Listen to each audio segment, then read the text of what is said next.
Hello, I'm Sebastian. Welcome to Nine Nar Trees podcast. Today, I will summarize and review the book.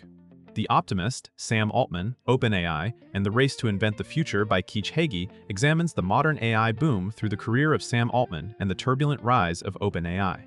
Written by a journalist known for reporting on powerful institutions and the people who lead them, the book frames Altman as a defining figure of today's technology era, a network builder, fundraiser, and strategist whose ambitions sit at the intersection of Silicon Valley culture, public fears about AI, and global competition for technological advantage. Rather than treating generative AI as a purely technical story, it traces the social and organizational forces that shaped OpenAI's direction, including shifting governance models, partnerships. The narrative places the reader inside boardrooms, investor circles, and policy debates to show how rapidly AI moved from research labs into everyday tools. It offers a human-centered lens on a technology reshaping work, power, and future planning. I will give you key takeaways from this book. Firstly, Sam Altman as a power broker in Silicon Valley. A central topic is how Sam Altman's influence emerged, less from writing code than from orchestrating people, capital, and conviction. The book presents him as a connector who learned early how to move between founders, venture investors, and institutional leaders, turning relationships into momentum.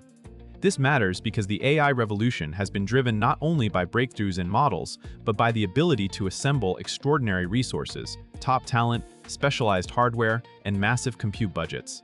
Altman's leadership style is portrayed as future-facing and persuasive, pairing optimism about progress with a willingness to take big bets before outcomes are clear. The story also explores how status and trust operate in elite tech networks, where reputation can open doors faster than any product demo. By following his career path and public persona, the book highlights the mechanics of modern tech leadership, fundraising narratives, media positioning, recruiting, and coalition building. Readers come away with a clearer understanding of why certain individuals become central nodes in innovation ecosystems, and how personal ambition can merge with a broader mission to shape what technologies get built, deployed, and regulated. Secondly, OpenAI's origin story and evolving mission. Another major topic is OpenAI's development from an idealistic research effort into a world-defining AI organization under intense competitive pressure. The book tracks how early ambitions around broad benefit and safety commitments collided with the practical realities of scaling frontier models. As capabilities grew, OpenAI faced the classic dilemma of mission-driven tech, remaining open and research-focused versus becoming operationally efficient, secretive, and product-oriented. Hagey's reporting spotlights the significance of organizational structure and governance choices, including how decision rights are allocated, how leadership is selected, and how accountability is maintained when the stakes are global. The narrative emphasizes that OpenAI's mission was not static. It was interpreted and reinterpreted as circumstances changed, from funding needs to public scrutiny. This evolution is important for readers who want to understand why AI labs make seemingly contradictory choices, such as emphasizing safety while racing to release powerful tools. The book frames OpenAI as a case study in institutional adaptation, showing how values, incentives, and external pressure reshape what an organization says it is and what it actually does. Thirdly, the race dynamics, compute, capital, and strategic partnerships. The book also examines the competitive landscape that turned AI into a high-stakes race among a small set of labs and platforms. Progress in modern AI depends on scarce inputs, advanced chips, vast datasets, elite research teams, and billions in funding. Hagey emphasizes that this is not a typical startup environment where cleverness alone can win. It is closer to an arms race where scale and partnerships strongly influence outcomes. Strategic alliances, especially with large technology companies, become crucial for access to infrastructure and distribution. The narrative explains how these relationships can accelerate deployment while simultaneously raising questions about independence, profit motives, and who ultimately controls the direction of the technology. Readers see how decisions about product launches, model access, and pricing are shaped by competitive threats and partner expectations, not only by scientific curiosity. The topic clarifies that AI progress is as much about industrial logistics as it is about algorithms. By connecting the dots between compute constraints, market incentives, and global rivalry, the book helps readers understand why AI timelines feel compressed and why even mission-driven groups can be pulled toward rapid commercialization. Fourthly, governance, safety, and the limits of control. A key theme is the struggle to govern powerful AI systems and the organizations building them. The book explores how safety ideas, internal oversight, and board governance can collide with rapid product cycles and public attention. It portrays a world where leaders must make consequential decisions under uncertainty, deciding what to release, how to evaluate risks, and how to communicate limitations without stalling progress. The story underscores that governance is not a technical add-on. It is a set of human processes involving trust, incentives, and authority.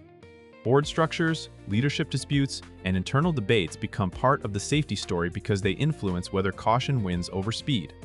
The book also illustrates how external pressures from governments, media, and competitors can make governance harder, not easier, since every signal affects markets and national policy. For readers, the takeaway is that controlling advanced AI is partly a problem of institutional design. Even well-intentioned leaders face constraints created by funding, ambition, and competition, and the book invites reflection on what credible oversight could look like when the technology develops faster than laws, norms, and evaluation methods. Lastly, what the AI boom reveals about the future of work and power. Beyond personalities and organizations, the book uses the OpenAI moment to illuminate a broader shift in society, how AI tools reshape work, influence, and geopolitical leverage. It frames generative AI not simply as a new product category, but as a general capability that can alter productivity, creativity, and decision-making across industries. That implies disruption, with benefits like faster research and automation of routine tasks, alongside risks such as job displacement, misinformation, and concentration of power among a few platform owners. The narrative highlights how quickly AI moved into everyday use, which forces businesses and institutions to respond before they fully understand the implications. The book encourages readers to see AI adoption as a strategic choice, not a passive trend. Individuals must decide how to upskill, organizations must decide how to deploy responsibly, and governments must decide how to compete without undermining public trust. By mapping the human stakes to the technology race, the book helps readers think more concretely about what is changing now and what might change next, including how influence may accrue to those who control models, compute, and distribution channels. In conclusion, this book is best suited for readers who want to understand the AI boom as a real-world story of leadership, institutions, and incentives, rather than a purely technical overview. Technology professionals, startup builders, investors, policymakers, and curious general readers will find value because it connects the rise of generative AI to the decisions and conflicts that shaped it. The main benefit is clarity. The book helps you see how frontier AI is produced through a mix of ambition, governance, partnerships, and competitive pressure, which makes today's headlines easier to interpret. It can also improve your decision-making about AI in your own life, whether that means career planning, assessing vendor claims, or forming a more grounded view of risks and opportunities. Compared to many similar AI books that either hype capabilities or focus narrowly on ethics, Hagey's reporting-driven approach offers a character and institution lens that explains why outcomes unfold the way they do. If you want a narrative that ties together personalities, power structures, and the economics of scaling AI, this is a worthwhile purchase because it contextualizes the technology inside the systems that will determine its impact. If you would like to support Keach Hagey, you can buy the book through the Amazon link I've provided in the podcast description. After reading the book, please let me know what you think and share your thoughts. See you around.